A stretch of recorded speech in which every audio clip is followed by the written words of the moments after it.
ഞാൻ ഇന്നിങ്ങനെ ഒരു വീഡിയോ ചെയ്യണമെന്ന് ചിന്തിച്ചതല്ല. പക്ഷെ യൂട്യൂബിൽ കുറേ വീഡിയോസ് കണ്ടതിൻ്റെ ബേസിലാണ് ഞാൻ ഈ വീഡിയോ ചെയ്യുന്നത്. എല്ലാവർക്കും അറിയാവുന്നതാണ് രേണു സുധിക്ക് കിട്ടുന്ന ഒരു നെഗറ്റീവ്. ഞാൻ ആദ്യമേ തന്നെ ഞാൻ പറയട്ടെ, ഞാൻ രേണു സുധിയുടെ PR-ഉം അല്ല, സപ്പോർട്ടറും അല്ല. പക്ഷേ നമ്മൾ കാണുന്ന കാര്യങ്ങളെക്കുറിച്ച് ചില സമയത്ത് നമ്മൾ അറിയാണ്ട് പ്രതികരിച്ചു പോകും. അങ്ങനെ മാത്രമുള്ളൊരു പ്രതികരണമായിട്ട്, എൻ്റെ മാത്രം പേഴ്സണൽ വ്യൂ ആയിട്ട് മാത്രമേ ഇതിനെ കാണാവുള്ളൂ. ഞാനൊന്ന് ചോദിച്ചോട്ടെ, ഇത്രയും രേണുസുധി എടുത്തിട്ട് അലക്കാനായിട്ട് സത്യത്തിൽ അവരെന്താ ചെയ്ത തെറ്റ്? അവരുടെ അറിവില്ലായ്മ കൊണ്ടോ അല്ലെങ്കിൽ കുറച്ച് അഹങ്കാരം കൊണ്ടോ, രണ്ടും ആകാം. അവർക്ക് വീട് വെച്ച് കൊടുത്തവരെ കുറിച്ചും ഒക്കെ എന്തൊക്കെയോ പറഞ്ഞിട്ടുണ്ട്. അതൊക്കെ ശരിയാണ്. അതിന് എഗെയിൻസ്റ്റ് ആയിട്ട് നിന്ന ഒരാളുമാണ് ഞാൻ.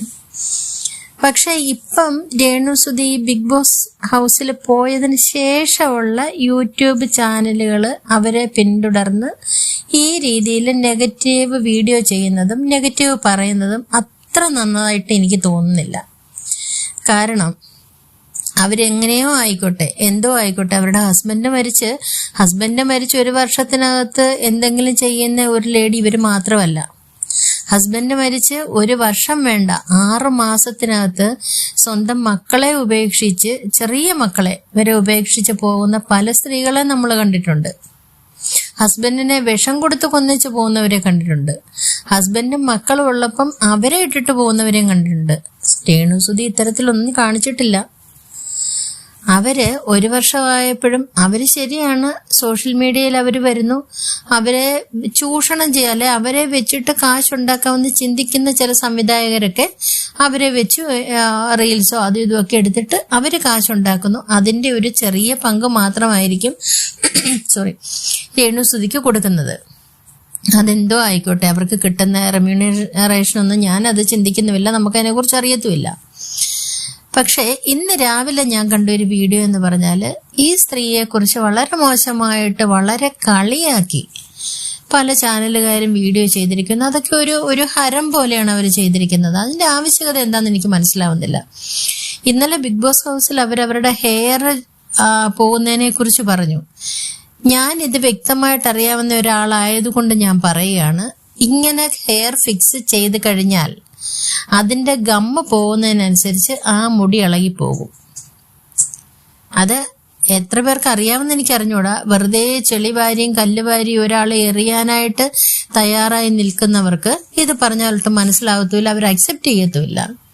പക്ഷെ ഞാൻ സത്യസന്ധമായിട്ടാണ് പറയുന്നത്. അത്ര എനിക്കറിയാവുന്നത് കൊണ്ട് ഞാൻ പറയുവാണ്, അത് അതിൻ്റെതായ ടൈമിൽ മെയിൻറ്റെയിൻ ചെയ്തില്ലെങ്കിൽ അത് ഇളകിപ്പോരും എന്നുള്ളത് 100% ഉറപ്പാണ്. അത് ആ പാർലറുകാരെ ഇത് ബാധിക്കുന്ന വിഷയമേ അല്ല. കാരണം അവർ ഓൾറെഡി പറഞ്ഞിട്ടുണ്ടാവും. അവർ എല്ലാവരുടെ അടുത്തും പറഞ്ഞിട്ട് തന്നെ ഒരു പാർലറിൽ ഒരാൾ അങ്ങനെ ഒരു കാര്യം ചെയ്തു കൊടുക്കത്തുള്ളൂ. ഇതൊന്നും അങ്ങ് ലൈഫ് ലോങ് നിൽക്കുന്ന കാര്യമൊന്നുമല്ല.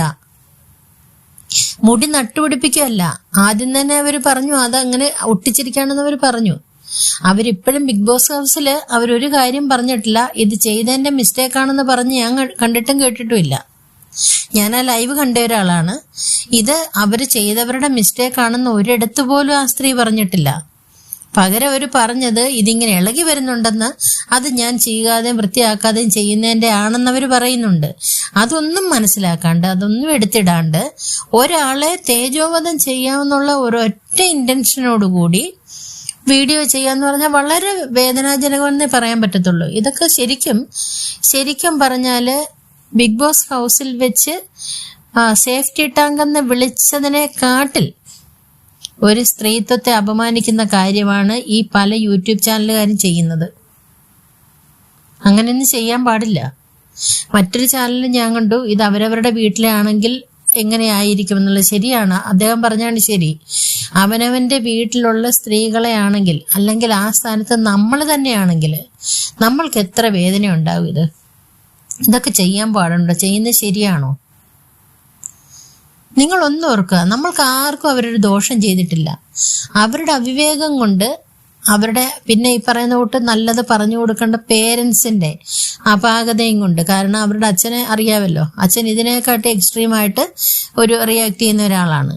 അപ്പം ആ നല്ലത് പറഞ്ഞു കൊടുക്കേണ്ടവരുടെ അഭാവം കൂടെ കൊണ്ടാണ് ആ കുട്ടി ഒരുപക്ഷെ രേണുസുതിയിൽ നിന്ന് അങ്ങനെയൊക്കെ സംഭവിച്ചിട്ടുള്ളത്.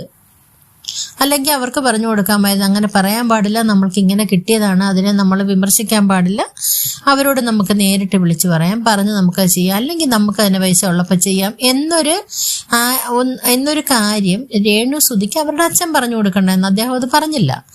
അദ്ദേഹം കോടികൾ കൊടുത്ത് ചെയ്യിച്ച ഒരു വീടിന് ഡാമേജ് പറ്റിയതുപോലെയൊക്കെയാണ് അദ്ദേഹം റെസ്പോണ്ട് ചെയ്തത്. അതൊക്കെ അവിടെ നിൽക്കട്ടെ.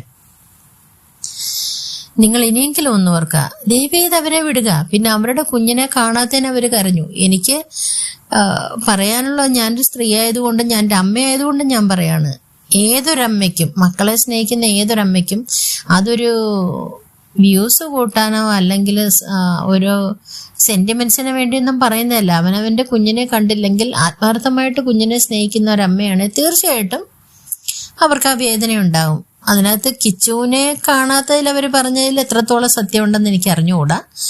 അത് അത്രത്തോളം ഞാനത് ചിന്തിക്കുന്നില്ല. കിച്ചുവിനെ കാണുന്നില്ല എന്നുള്ള പേരിൽ അവർ കരഞ്ഞു കാണിച്ച ഒരു പക്ഷേ കുറച്ചൊക്കെ ഡ്രാമ ആയിരിക്കാം. പക്ഷേ അപ്പോഴും നമ്മളൊരു കാര്യം ചിന്തിക്കുക, കിച്ചു എന്ന് പറയുന്ന മോനെ അവർ ചേർത്ത് പിടിച്ചത് തന്നെയാണ്. അത് അവരെത്രത്തോളം ഉൾക്കൊണ്ടിട്ടാണെന്ന് എനിക്കറിഞ്ഞുകൂടാ.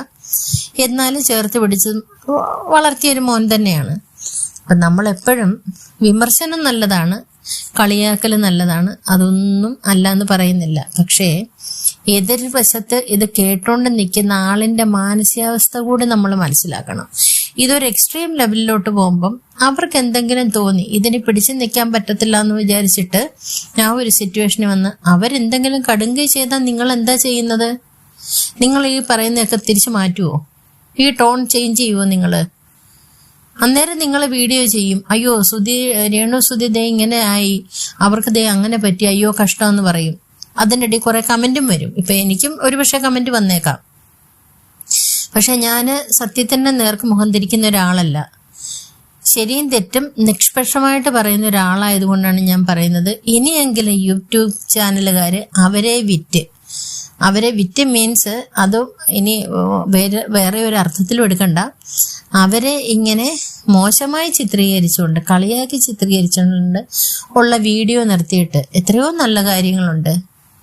നമ്മൾ നെഗറ്റീവ് മാത്രം പറയുമ്പോൾ അവർക്ക് പോസിറ്റീവ് സൈഡ് ഉള്ളതൂടെ പറയും. നിങ്ങൾ ഒരിക്കൽ പോലും പറഞ്ഞിട്ടില്ലല്ലോ രേണുസുതി ഇത്രയും വർഷം കിച്ചുവിനെ വളർത്തിയെന്ന് ഒരിക്കൽ പോലും പറഞ്ഞിട്ടില്ല ഈ ചാനലുകാരും. അപ്പൊ അതുകൂടെയൊക്കെ ഒന്ന് ശ്രദ്ധിച്ച് വേണ്ടേ ഇങ്ങനെയുള്ള കാര്യങ്ങളിടാൻ, അല്ലെങ്കിൽ മഹാഭാവം അല്ലേ ഇത്?